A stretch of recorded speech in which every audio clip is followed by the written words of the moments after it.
Bonjour et bienvenue sur le podcast Explore Japon. Le podcast qui explore le Japon sous toutes ses coutures. Des conseils voyages, de la culture ou bien de la vie de tous les jours en passant aussi par l'apprentissage du japonais. Partons ensemble pour ce magnifique pays qu'est le Japon.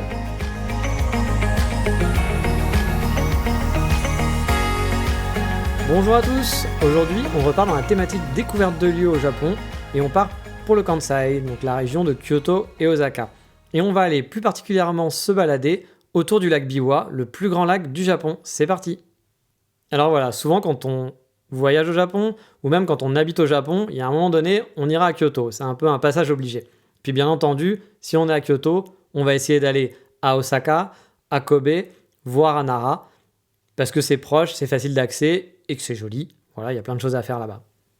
Alors bien sûr, je ne vous dirai pas de faire l'impasse sur ces lieux-là, mais parfois on a le temps d'explorer plus, on va rester plus longtemps sur Kyoto, et on a du temps pour aller voir un petit peu plus loin.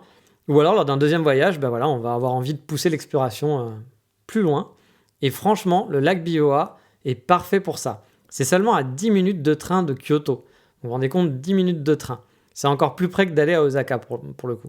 Alors vous allez me dire, ok, c'est sympa, c'est un lac, mais bon, si j'y vais pas l'été, ouais, on peut nager, c'est cool, on peut se balader sur le lac, mais qu'est-ce qu'on y fait réellement, quoi ? Alors c'est vrai, on peut nager, il y a même des plages de sable fin qu'on peut trouver en fait sur le lac Biwa, et l'été c'est un bon spot pour les gens qui habitent Kyoto par exemple, pour profiter un petit peu de l'eau, vu qu'il fait très chaud, parce qu'il y a bien la mer à Osaka et à Kobe, mais je pense que si on veut vraiment être tranquille, pour nager en tout cas, et pour prendre un peu le soleil, le lac Biwa c'est vraiment parfait pour ça. Et puis tout autour en fait du lac, il y a des montagnes, et donc il y a une tonne de randonnées, avec des paysages qui sont vraiment magnifiques. Vous avez un lac entouré de montagnes, c'est super beau. Mais on ne fait pas que ça au lac Biwa et je vais justement vous parler un petit peu de tous les coins intéressants tout autour du lac. Alors déjà pour info, le lac Biwa se situe dans la préfecture de Shiga. Voilà. Et quand on a envie en fait d'un coin plus calme, quand on habite Kyoto, si on en a marre un petit peu du tourisme de masse, vous serez largement plus tranquille au lac Biwa. Parce que souvent en fait les touristes ne vont pas si loin. C'est pas... Alors il y en a, je ne vous dis pas qu'il n'y en a pas.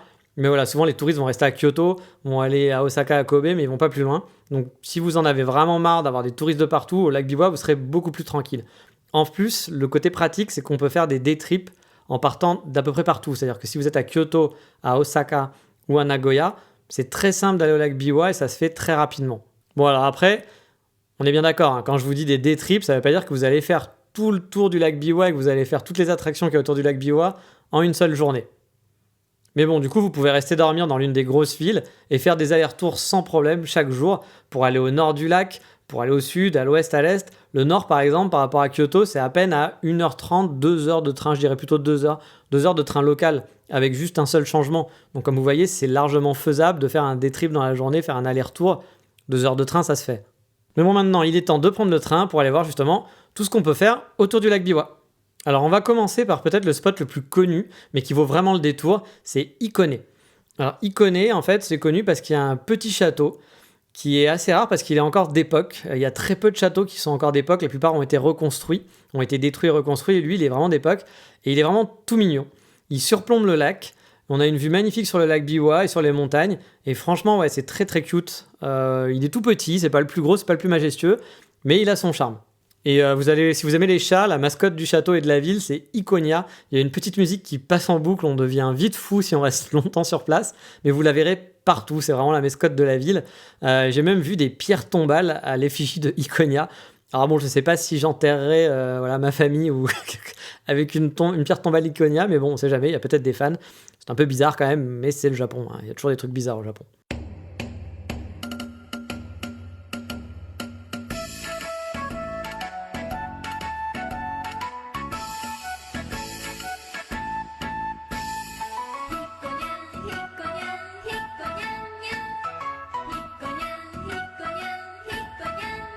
Et franchement, Hikone, moi j'adore pendant la période des sakura. C'est un de mes spots préférés, car dans le parc du château, il y a énormément de sublimes cerisiers en fleurs, avec la vue des douves qui l'entourent. C'est vraiment magnifique. Moi, c'est vraiment un de mes endroits préférés où j'adore flâner pendant la période des sakura. En plus, il n'y a pas trop de monde. Les touristes ne vont pas encore en masse à Hikone. La plupart du temps, quand je vois des touristes sur place, ça va être des touristes japonais, voire un petit peu des touristes chinois. Mais voilà, sinon, c'est rare et il n'y a pas une foule monstrueuse. Alors, et petit aparté, je suis désolé, le son va être différent. Mais en fait, comme je vous ai déjà expliqué, je crois, dans un précédent podcast, il y a des enfants qui font que sauter en trampoline toute la journée en hurlant sans arrêt, juste en face de chez moi. Et du coup, j'avais pas envie que vous entendiez des hurlements parce qu'on les entend vraiment, elles font que hurler non-stop, elles font que sauter en trampoline 24 heures sur 24 tous les jours. Et parfois j'ai un petit créneau donc je peux enregistrer dans ma chambre. Mais là du coup je me suis mis dans un petit box donc ça va résonner, ça va pas être tout à fait le même son. Donc je suis vraiment désolé pour la différence de son pour cet épisode mais j'ai pas le choix. Mais revenons à Icône, donc je vous conseille vraiment de prendre le temps de vous balader dans tout le parc, ne pas visiter que le château. La plupart des gens font l'erreur de visiter le château et d'aller voir un petit jardin japonais payant. Mais vraiment, baladez-vous derrière, allez dans les petits chemins, c'est pas très grand. Et personne n'y va en fait, souvent on est tout seul dans le parc et c'est là que c'est le plus joli parce qu'il y a des magnifiques cerisiers en fleurs, surtout à cette époque-là de l'année, mais même en dehors des cerisiers, c'est calme, ça fait une petite balade assez sympa. Donc en plus du château, moi franchement, je vous le conseille vraiment. Ikone, c'est environ à 1h30 de Kyoto en train direct via la gare de Kyoto. Donc quand je vous dis que c'est pas loin, c'est vraiment pas loin. 1h30 dans une journée, ça se fait vraiment très facilement. Je vous conseille au moins une bonne demi-journée sur place, mais une journée c'est peut-être un peu too much, mais une demi-journée c'est bien et vous pouvez le coupler avec autre chose. Vous allez voir, il y a d'autres visites à faire qui sont juste à côté. Alors je préfère vous préciser aussi dans cet épisode, je vais juste vous donner des pistes et vous expliquer pourquoi le lac Biwa c'est top. Mais par contre, je ne vais pas aller en détail sur chaque place. Je referai des épisodes spécifiques pour chaque coin, comme pour Icône, parce qu'il y a plein de choses, des petits trucs que je peux vous dire, des anecdotes, des bons cafés, des bons restos parfois que j'ai pu visiter. Mais ça, je ferai des épisodes spécifiques. Donc là, c'est juste une vue d'ensemble. Et je vous ai mis quelques photos aussi pour vous faire une idée des lieux dont je vous parle, parce que parfois les photos aussi c'est plus parlant, qui sont donc disponibles sur la page de l'émission d'explorejapon.com. Et si vous êtes à Icône, vous avez deux autres options. La première option, après ensuite, c'est d'aller donc un peu plus au nord, où vous avez la ville de Nagahama, pardon. Donc c'est pas vraiment super touristique, mais ça reste au bord du lac, il y a même une petite plage, c'est assez mignon. Il y a quelques attractions qui sont intéressantes et ça sort vraiment du circuit traditionnel. Vous allez pouvoir passer une bonne journée ou une demi-journée dans cette ville. Il y a un musée de la figurine qui est assez rigolo, d'une marque assez connue de figurines, et donc ils ont leur musée sur place. Vous pouvez voir, pour ceux qui connaissent, donc des figurines de dessins animés, des mechas, voire des figurines de Tortues Ninja. Il y a un grand dinosaure géant à l'entrée, c'est marrant aussi pour la photo. Il y a aussi un autre musée sur, je crois, le travail du verre que je n'ai pas fait. Et franchement, ça a son charme, c'est une petite ville qui a son charme. Je vous dis pas que c'est l'endroit à aller. Voilà, si vous voulez aller au Japon, c'est pas le premier endroit où aller. Mais si vous avez commencé à faire le tour et que vous êtes dans le coin, franchement, c'est cool. Et je crois que c'est à seulement 20 minutes de train, il me semble de mémoire, d'Ikône, donc c'est vraiment très proche. Et juste avant Icône, donc ça c'est dans le nord, mais juste avant Icône, au sud d'Icône, donc plus en direction de Kyoto, vous avez la ville d'Omiyachiman. Là-bas, vous pouvez faire une combo facilement d'Icône Omiyachiman, faire par exemple Omiyachiman le matin et Icône l'après-midi. Car Omiyachiman, honnêtement, c'est pas bien grand. En fait, la principale attraction, c'est un canal qui va se balader, qui va serpenter un petit peu au milieu de la vieille ville. Par contre, c'est super mignon. Pareil, pendant les Sakura, c'est très très joli. J'avais fait des belles photos là-bas. Mais par contre, voilà, on n'y reste pas non plus toute la journée. Il y a aussi un téléphérique qui vous amène en fait sur une genre de petite colline. Vous avez une belle vue sur le lac Biwa. Là aussi, c'est pas non plus extraordinaire à faire. Mais si vous êtes dans le coin et que voilà, vous dites je vais pas rester juste une heure et j'essaye un peu de... Ça se fait. Il y a une belle vue, mais par contre, il faut que le temps soit dégagé, sinon vous n'allez pas voir grand-chose. Mais voilà, avant de passer à Icône, vous pouvez faire une pause à Omiyachiman, vous allez voir les photos. C'est franchement super mignon. Et là, on va se rapprocher de Kyoto parce qu'il y a la ville d'Otsu, qui est à peine à 10 minutes de train seulement. Donc comme je vous dis que c'est vraiment proche, c'est vraiment 10 minutes de train, et en train direct, bien entendu. Otsu, c'est la grosse ville en gros du lac Biwa. C'est une ville balnéaire. La ville en elle-même, elle n'est pas super jolie, mais il y a vraiment plein de temples à visiter qui sont plutôt chouettes, et certains qui sont très très grands et qui valent le détour. La vue sur le lac est aussi assez cool. Il y a des excursions en bateau, voire des gros bateaux à vapeur à l'américaine, comme on peut voir sur le Mississippi par exemple, qui sont accessibles.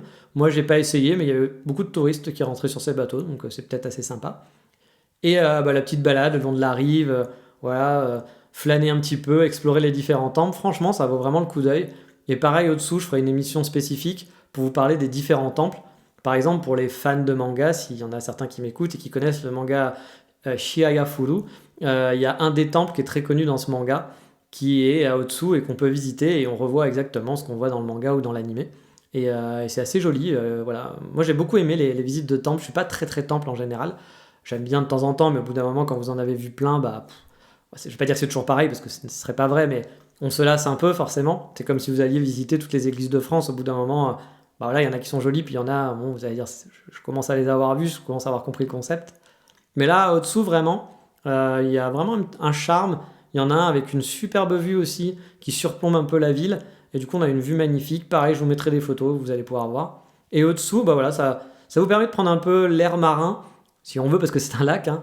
Mais il n'y a pas trop de touristes et du coup, c'est agréable. Alors l'été, je ne suis pas allé en pleine période d'été, vraiment, voilà, à ce moment-là, mais je pense qu'il y a plus de gens, parce que ça fait un peu cité le balnéaire avec des gros immeubles et tout, etc. C'est pas très joli dans ce cadre. Mais ouais, franchement, si vous voulez, encore une fois, faire un truc qui change, avoir moins de touristes, c'est à 10 minutes et vous allez vous passer une bonne journée là-bas. Donc, toutes les villes dont je vous parlais, que ce soit Ikone ou Omihachiman, c'était à l'est du lac. Et à l'ouest, on a une autre attraction qui est assez connue par les locaux, c'est ce qu'on appelle la Biwako Valley. C'est une station de ski en fait, car on peut skier, effectivement, au lac Biwa, en plus de barboter dans le lac, l'hiver, on peut skier. Alors je pense pas qu'il y ait voilà, c'est pas une grosse station comme nous on connaît dans les Alpes par exemple, mais a priori ça fait le job. Et du coup en fait il y a un petit télésiège ou téléphérique, je sais plus, j'ai un doute, qui monte voilà, je sais plus quelle est la station, mais vous faites une petite recherche sur internet ou je vous le mettrai sur le site et vous arrivez directement en fait à cette station de ski. Et dessus en fait l'intérêt pour y aller pendant l'été et pas l'hiver par exemple, c'est que l'été déjà il n'y a pas grand monde et vous allez avoir en fait une vue mais vraiment sublime sur le lac Biwa. Il y a un petit café avec une terrasse aménagée et vous avez une vue, mais alors il faut y aller vraiment en temps dégagé, mais par temps dégagé c'est magnifique. Vous avez une vue qui est juste sublimissime. Donc voilà, c'est pareil, ça prend un petit peu de temps pour y aller aussi, je pense que c'est 1 heure et quelques. C'est un petit peu plus excentré que le reste parce que vous voyez, Ikone, on peut le coupler avec d'autres villes. Là, si vous allez de ce côté-là, vous aurez peut-être moins de grosses attractions. Mais pareil, si vous avez l'occasion, vous ne savez pas trop quoi faire à Kyoto, vous voulez un peu changer, c'est une bonne petite balade à faire. Et peut-être que parmi vous, il y a des gens qui n'ont pas envie d'aller trop loin, vraiment, genre une demi-heure de train, c'est déjà beaucoup, ou qui sont peut-être des phobiques de lacs. Voilà, je ne sais pas si ça existe, mais il y a peut-être des gens qui sont phobiques des lacs. Et vous pouvez profiter quand même de ce côté lac Biwa, mais qui n'est pas vraiment le lac Biwa. Ça va être entre Kyoto et Otsu. Et c'est un de mes coins qui est préféré à Kyoto, j'adorais me balader là-bas. Et pourquoi j'en parle dans un podcast sur le lac Biwa alors que ce n'est pas sur le lac Biwa? Parce qu'en fait c'est le canal du lac Biwa tout simplement. C'est un canal qui rejoint le lac et qui passe par Kyoto. Et franchement c'était vraiment un de mes coins préférés. Pour y aller c'est super simple. Il suffit en fait même on peut y aller en métro. Voilà, alors avec le métro de Kyoto, on peut soit y aller en métro ou en train. En fait le train est plus simple suivant où vous habitez, mais le train est plus simple. Mais je vous conseillerais de commencer par le métro et de récupérer le train ensuite. Donc pour prendre le métro, vous allez sortir à la station Misasagi, je crois, de mémoire Misasagi. Je n'y allais pas souvent dans la station, je ne me rappelle pas du nom, mais il me semble que c'est ça. Et c'est à l'est de la ville. Et une fois que vous sortez de la station, vous prenez un Google Maps, vous repérez le début du canal, hop, il y a, 5 minutes de marche avant d'arriver sur le petit canal.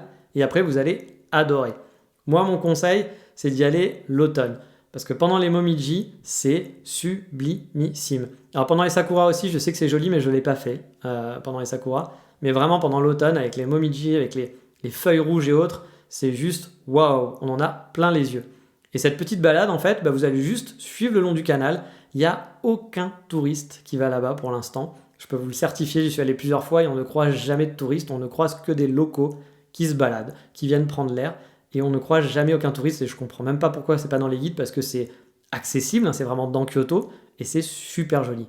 Donc voilà, le but c'est de suivre le canal, peut-être pas d'aller jusqu'au bout totalement, mais je vous invite vraiment à essayer d'aller assez loin parce que la balade elle est vraiment belle et il y a des petites surprises et des petits trésors. Si vous farfouillez, vous explorez, vous allez trouver des petits temples qui sont magnifiques. Mais il faut oser rentrer en fait, parce que parfois on n'ose pas vraiment rentrer alors qu'il y a des choses cachées et là-bas moi j'ai fait vraiment des super belles découvertes.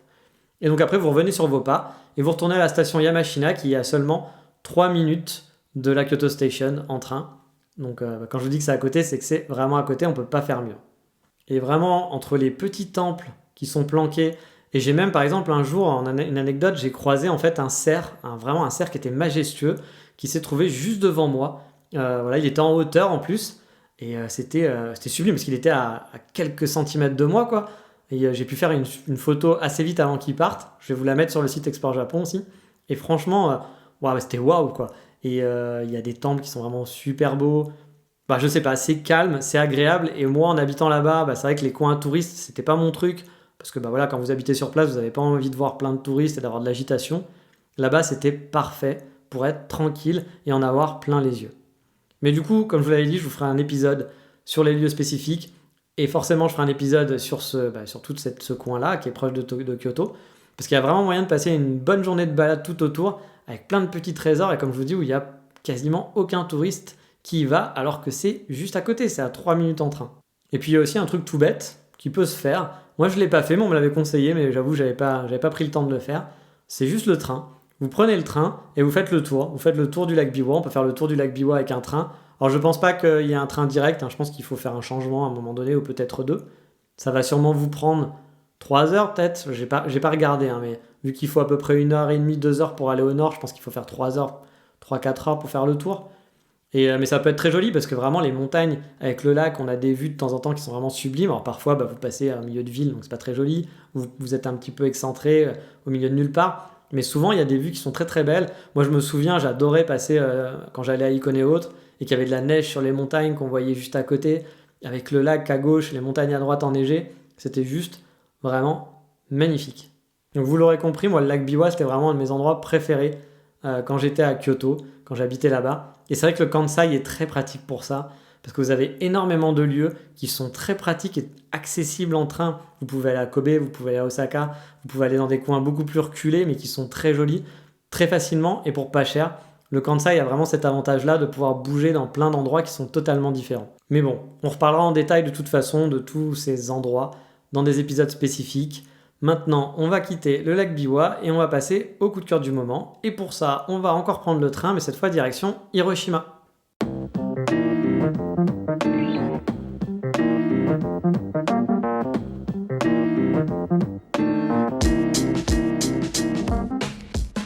Car oui, le coup de cœur du moment vit à Hiroshima depuis quelques années. Il s'agit de Jude, et plutôt de son blog Jude à Hiroshima. Comme d'habitude, vous trouverez le lien dans la description de l'émission et sur le site explorejapon.com, et je vous mettrai aussi sur le site explorejapon.com ses réseaux sociaux, parce qu'elle a un compte Instagram, un compte Twitter, et là-dessus aussi elle poste des trucs très intéressants. Alors Jude, c'est une fille qui habite donc à Hiroshima, comme le nom de son blog l'indique. Je la connais pas personnellement, j'ai juste eu l'occasion d'échanger de temps en temps sur les réseaux sociaux avec elle. Mais bon, si vous êtes passionné du Japon, et a priori c'est le cas, sinon je ne sais pas ce que vous faites ici, ou alors vous êtes un fan de ma personne, c'est un peu bizarre dans ce cas-là, mais ça devrait vraiment vous intéresser. Alors pourquoi, vous allez me dire, parce que des sites sur le Japon et des blogs sur le Japon, il y en a plein. En fait, son blog, il est vraiment chouette parce qu'il parle du Japon tous les jours. Son quotidien vraiment à elle, ça va être son quotidien de freelance. Elle va par exemple vous expliquer comment ça marche pour son boulot. Elle ne va pas vous donner des conseils pratiques comme on peut voir sur tous les sites. Elle va juste vous parler de sa vie. Et souvent, c'est plus intéressant d'avoir quelqu'un qui vous raconte son expérience que des gens qui vont vous expliquer, vous dire comment il faut faire ci, comment il faut faire ça. Alors que la plupart du temps, en plus, les sites qui font ça n'habitent même pas au Japon et habitent en France. Et puis souvent sur les sites fans de Japon ou qui parlent de Japon, on va vous donner des conseils voyage, on va vous dire les gros trucs qu'on dit toujours, que moi aussi je raconte dans ce podcast. Mais là du coup, on rentre vraiment dans le quotidien de quelqu'un et on voit vraiment les expériences qu'elle a pu vivre au jour le jour. Et c'est ça qui est vraiment passionnant. C'est bien écrit et vraiment, comme je vous dis, on rentre dans le quotidien, on apprend sur son travail. Elle s'est lancée en tant que freelance, on a découvert comment... Voilà, elle a pu se lancer en freelance, ses retours sur si c'était difficile, si c'était facile. On la voit évoluer avec ses amis, on apprend un peu plus à connaître les vrais Japonais. Ça permet vraiment d'appréhender plus en profondeur la vie au Japon, je trouve, et c'est vraiment bien fichu. Avant d'être en freelance, elle travaillait dans une agence de design, il me semble. Et si je dis pas de bêtises, elle s'occupait de la partie française de l'île de Miyajima, qui est donc la petite île touristique en face d'Hiroshima. Donc voilà, ça fait des années qu'elle vit là-bas, elle connaît vraiment bien le Japon. Et franchement, si vous ne connaissez pas son blog, allez-y parce que pour moi c'est un des meilleurs blogs traitant du Japon. Mais voilà, c'est fini pour aujourd'hui et dans le prochain épisode on va attaquer un gros dossier, ça sera peut-être un podcast un peu long, mais ça sera pour vous expliquer comment choisir son école de langue au Japon si vous souhaitez tenter l'aventure. En fait je vous donnerai quelques petits conseils pour bien choisir son école, il y a des sites qui sont vraiment bien faits pour ça, et puis il y a des choses qu'il faut prendre en compte avant de choisir son école, mais tout ça sera dans le prochain épisode, donc je vous dis à bientôt pour le prochain épisode. Mata, ciao, bye bye. Yeah.